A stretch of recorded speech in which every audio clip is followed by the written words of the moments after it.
ওগো, এটা তো বাঘের গুহা। এখানে কিভাবে থাকবো? এত খুঁজে একটা থাকার জায়গা পেলাম। এখান থেকে আর কোথায় যাব? এখানেই থাকবো। বাঘ যদি আসে তাহলে কি হবে? তুমি ছানাগুলোর গায়ে চিমটি খাটবে, তারা কান্না করবে, আর আমি জিজ্ঞাসা করব ওরা কাঁদছে কেন। তখন তুমি বলবে ওরা বাঘ খেতে চায়।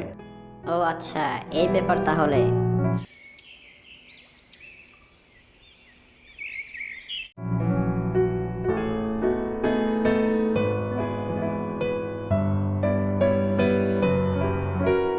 সন্ধ্যাবেলায় বাঘ চলে আসে তার গুহায়। গুহার মুখে ঢুকতেই শিয়ালিনী তার ছানাদের গায়ে চিমটি কাটে, আর শিয়ালের ছানারা কান্না করতে থাকে। ওরা কাঁদছে কেন? ওরা বাঘ খেতে চায়। ওরে বাবা, এগুলো আবার কেমন জীব? বাঘ খাবে? কি সাহস! বাঘ খাবে? তাকে চারটিখানি কথা, রাক্ষস মনে হয়। বনে যা বাঘ ছিল তা তো সব ধরে এনে ওদের খাইয়েছে। তাহলে কি হবে? যেমন করে পারো একটা ধরে আনো, নাহলে সানারা লাফালাফি শুরু করে দিবে, তাতে গুহাটাই ভেঙে যাবে। দাঁড়াও, গুহার বাইরে একটা বাঘ দাঁড়িয়ে আসে, ও তাকেই ধরে আনছে। ওরে বাবা, ছানাদের এক লাফে গুহা ভেঙে যায়, এক্ষুনি পেলায়, না হলে যে আমাকেই কাঁচা খেয়ে ফেলবে। যাক, আপদ কেটে গেছে। আরে বাঘ মামা, দৌড়াচ্ছে কেন? এটি দেখছি খুবই ভয়ঙ্কর কাণ্ড। বাঘ দৌড়াচ্ছে কম নাকি?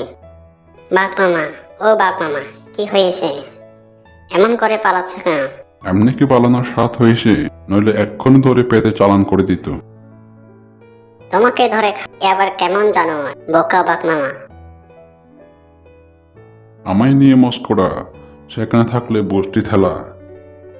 আমি যদি সেখানে থাকতাম তাহলে বুঝিয়ে দিতাম। তুমি তো বোকা, তাই পালাচ্ছ। আমি বোকা আর তুই খুবই চালাক। চল তো একবার সেখানে একবার যাই। আরে থামো থামো, এত কান্না করলে অসুখ করবে। আমার খরগোশ বাঘ নিয়ে একটা বাঘ নিয়ে আসছে, তখনই মজা করে খেয়ে নিস। তা শুনে বাঘ দৌড়ে পালায়।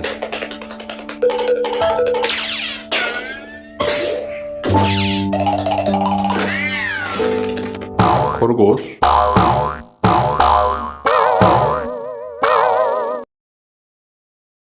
চাক বানাতে পারি? না, কেউ আমার ওপর রাজত্ব করুক আর ঘর বানাক, এটা আমার পছন্দ না।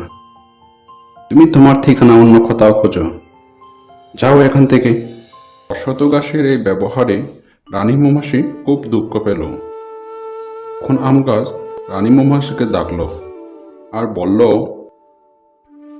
রানী মৌমাছি, তুমি তোমার সাথীদের নিয়ে এখানে এসো আর আমার ডালে চাক বানাও। ধন্যবাদ ভাই, আপনার স্বভাব আপনার ফলের মতোই মিষ্টি।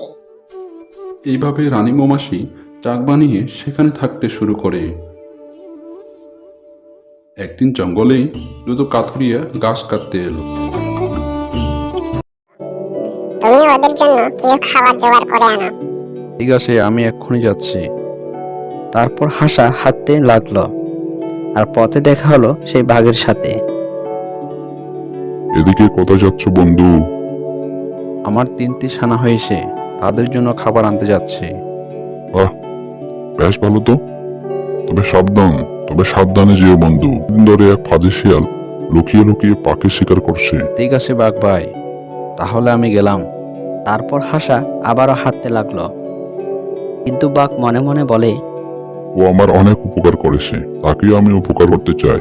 কাজ করি, চুপি চুপি তার পিছু যাই। যদি তার কোনো বিপদ হয় তাহলে খুব তাড়াতাড়ি সাহায্য করতে পারবো। হাসা ছানাদের জন্য খাবার খুঁজতেছিল। প্রণাম হয় মহারাজ। শিয়াল এবারও টুনির মুখে মহারাজ কথাটি শুনে বুক ফুলিয়ে সেখান থেকে চলে গেল।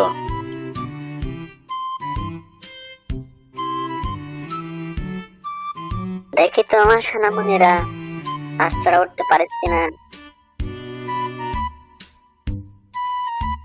হ্যাঁ মা, আমরা উঠতে পারবো। তাহলে ওই আম গাছের উপর উঠে যাও দেখি।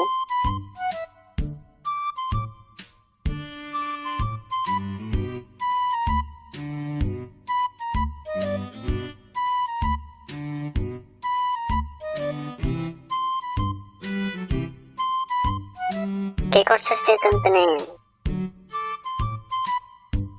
দূর হ পাছে শিয়াল, দূর হ এখান থেকে, না হলে টুকটুকি দিয়ে গুটি খেলবো।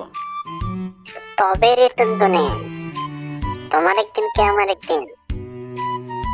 এই বলে চেনা শিয়াল লাফাতে যাবে, টুনি তার ছানাদের সহ গাছের উপর উড়ে গেল। আর এদিকে শিয়াল লাফাতে গিয়ে ডালিম গাছের নিচে চাপা পড়ে গেল।